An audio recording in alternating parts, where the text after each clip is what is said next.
And joining us, we have Eddy County Commissioner Fred Beard. And what is your title, Jason? Are you the Road Director? Jason Burns with us. And gentlemen, thanks so much for being with us. And I wanted to first of all ask you guys about the signs. Those are really nice signs. Tell us a little bit about that. Pull that microphone a little closer to you, if you wouldn't mind, Jason, so we can hear you better. Yeah, that was something that we had been discussing with the county commissioners for a little while, and we were able to go and apply for some lodgers tax funds to put those in, and we got them installed. And yeah, they came out and looked really nice. So we're happy to have them up, and I think they send a good message coming into Eddy County. So yeah. How many of those are up? I mean, everywhere you come into Eddy County. We did 5 initially, and we have 1 still to go down south on the Pecos Highway coming out of Texas, and that's because DOT's down there working on the highway. We didn't want to go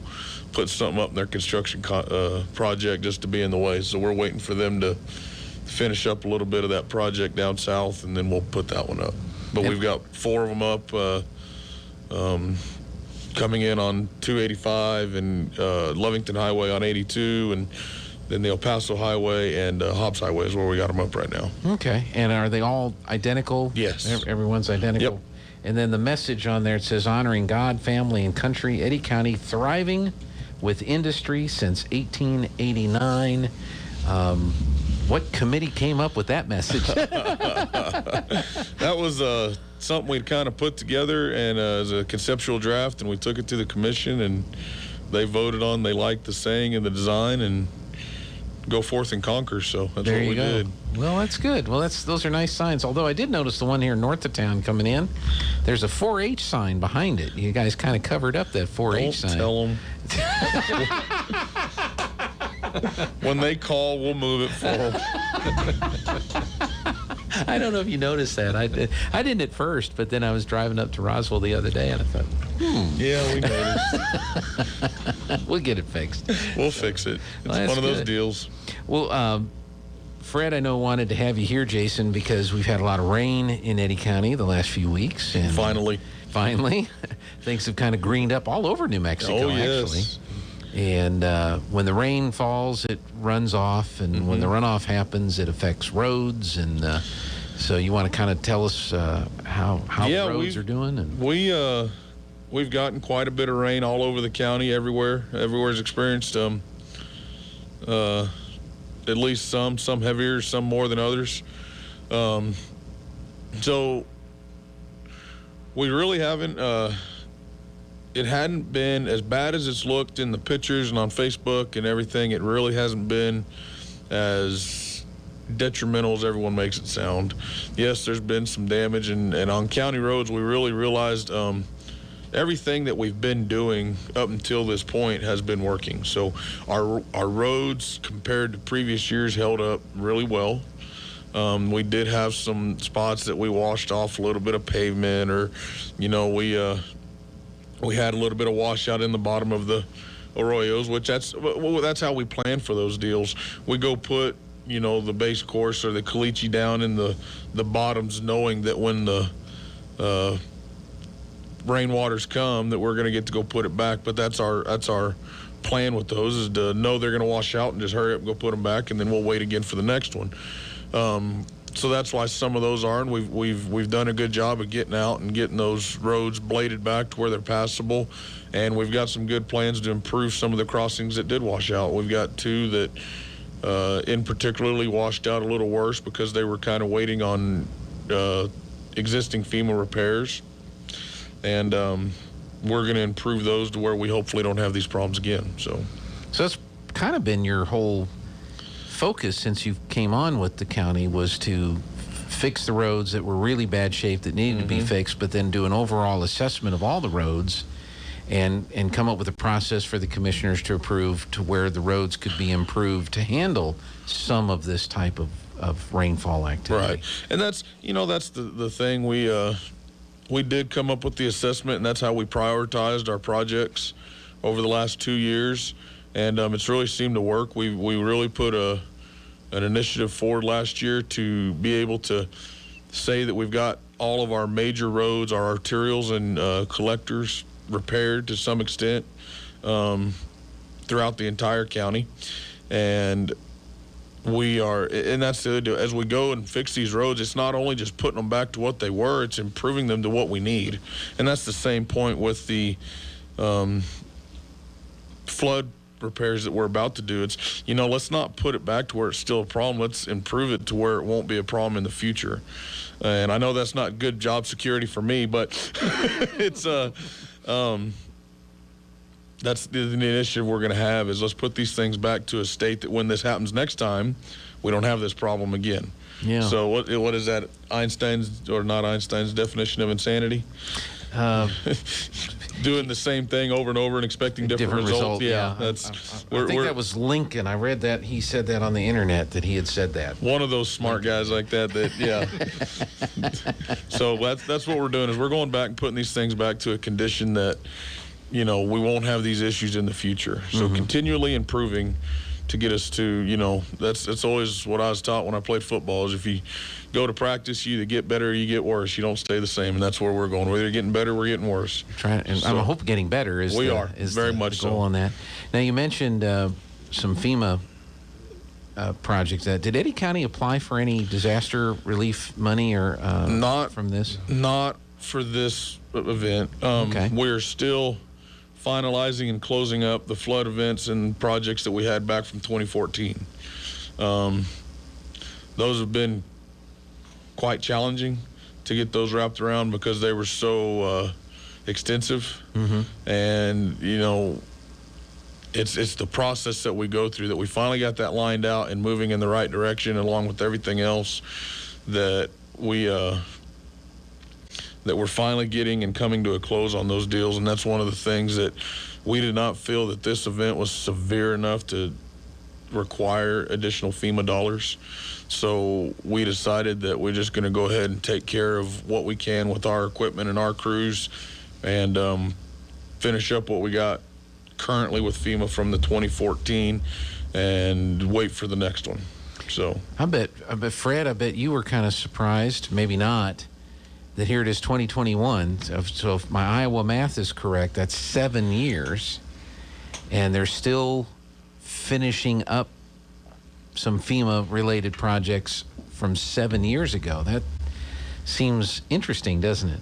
Very interesting. Yeah. I'm not sure how I can or should say what I'm thinking. They're I'm not trying to get anybody in trouble. that's fine. Well, the problem's not the county, and I'll let it go at that. Yeah. Well, Jason, let me ask you this. When you're doing work on the county roads where they intersect with state roads and things like that, do you get good cooperation from the state highway department so that all this stuff ties in together? We've put forth great effort to have good relationships with our local and state level NMDOT officials. Francisco Sanchez, the new District 2, I don't know if he's new, it's been about 6 months already. The District 2 engineer is very, he's a great guy to work with, and he comes down, has always been real good friends with all of southeastern New Mexico and everywhere. And we've also developed really good relationships with Justin Reese and Mike Sandoval, the Deputy Secretary and Secretary of the DOT in Santa Fe, and they've been real helpful with all of our initiatives and plans and projects that we've taken to them. So it's been real nice to have someone there we can call and talk, and he helps me and I help him, and it's not a I'm not touching this piece right here because that's your right away. It's hey man, I'm going to help you, knowing that they're going to help me too. So it's a joint effort that him and I have really agreed to cooperate and have put forth the effort to make sure that works. Well, that's great, because you'd hate to think that the county, for example, works on a road and then where it intersects with a state road, you can't keep the water flowing in a consistent, or where it comes off of a state road and needs to flow somewhere affecting a county situation. You want those to all tie in and work together. Right. And I think that's a big disconnect that, that was a previous issue and maybe an issue for other counties in the state, that, it's too much his, mine, and ours, and that's not mine and that's his. And that, what you don't realize is you're out there to do a job for the taxpayers of your county or your region, And it's still the same people using that state road that's using the county road. And if it doesn't work, it's just essentially you're pushing the buck down the road to make it someone else's problem, but it's just at the end costing more taxpayer dollars. So if you can, and the taxpayer dollars come from the same pocket. So fix it right. You know, don't worry about the his, mine, and ours. If you're working together, that's where we're talking about that. It doesn't need to get worse. It needs to get better. Yeah. Well, that's good. I want to go back to the FEMA thing just a second. And again, I'm not trying to really. Would there be a reason, Fred? Let me ask you this: would there be a reason for a county not to get the FEMA money? Is there some kind of government requirement? Are there rules for the use of the dollars or how they're done? I mean, if the problem's large enough, you will need all the resources that you can get. But in this particular situation, you guys are not looking at a FEMA. Have you ever read a contract to require money from the federal government? A book? Yeah. I can honestly say I have not. It's pretty lengthy, and like I say, we don't want to conflate one with the other. We're still not done with the last project, and like you say, it's been 6 years before we kind of mix that with the new project, and the damage has not been so significant that we really need to do that. And a lot of the problems that we have had that are significant enough to require extensive repairs are in the process of being repaired under the last FEMA contract. Is that correct? Yes, sir. Gotcha. Okay. And there was some due diligence and some things not done in the past, and it's come back and bite us. And it's right now we're trying to get done with what we've got before we get on with anything new. But, yeah. So that's good, because from time to time, depending on the program and the government, a lot of times people don't want to get the government money because of the strings that are attached to it. There's always those strings. There's always strings, but I would hope that in a case like this, where we're trying to fix roads or clean up things, that there's not too many strings that make it to where it's not reasonable to try to get those dollars. Right now, there's still some stuff that needs to be repaired. To pick up on the key word you mentioned a while ago, everything is passable. I mean, it may not be as good as it was, but you can navigate the county roads. So yeah, and that's just the thing, kind of like you were saying, is it's not the strings that are too encumbering or encompassing to worry about, but it's the strings that we've previously got that we're still dragging before trying to add new ones to it and make that knot we're circumventing a little bigger. And that's just what we're trying to untangle, this knot, where we can see the end of it, and we don't want to come and make it worse than what we have. We want to get through the first one before we, and like I said, and this doesn't hurt us. So as we go and repair these, we track all the funds that we use on this, and it goes towards the next time for what we call mitigation. So we're not losing funding from the as you call FEMA or the state. It's just saving it for the next time, essentially. Okay. And when it's not if, but when we get the next large one, I'm sure we would go for funding, because by that time we'll have these FEMA projects done, and we'll be able to go down with a clear new project.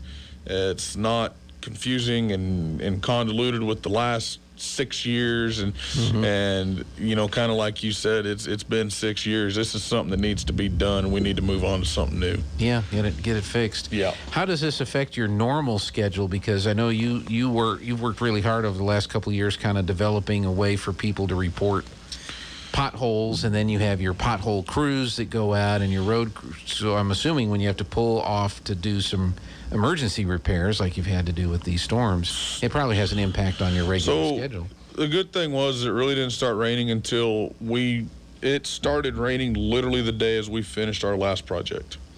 So we put a really big push last year to complete a pretty extensive list of projects. Mm-hmm. And when I say last year, the county's fiscal year is June 30th, July 1st. So we put a really big push in June to finish all of our projects that we had with the county, and we had a pretty healthy budget to get out and fix roads, and we were able to complete all the roads that we had in the queue And that's why I was saying we've now gone out, and every major road in the county that is used extensively has been repaired or fixed in some extent. So it really it worked out just a little bit, because at that point we were able to move right into this, and we've put together the to-do list of roads that they need to be out working on right now with blading and patching and the repairs due to the rain. So we were able to move right into it. So the timing was fairly acceptable. It's as good as it could have been. I know you do talk to the state folks. You may or may not know anything about this. We've had some questions. 285, which is a state highway, from just north of Artesia into Chaves County, they've dropped the speed down to 55 miles per hour. And it's not so much where they bag the signs. They replace the signs with the 55 mile an hour signs. And then going into Chaves County, there's never a sign that says, here's the end of where the 55 is and where the 70 resumes, and so you just kind of go with the flow of everybody going on. Do they communicate with you when they're going to make some changes like that? So you don't have any... That's actually one of the first times I've heard about that. I might need to look into that a little bit.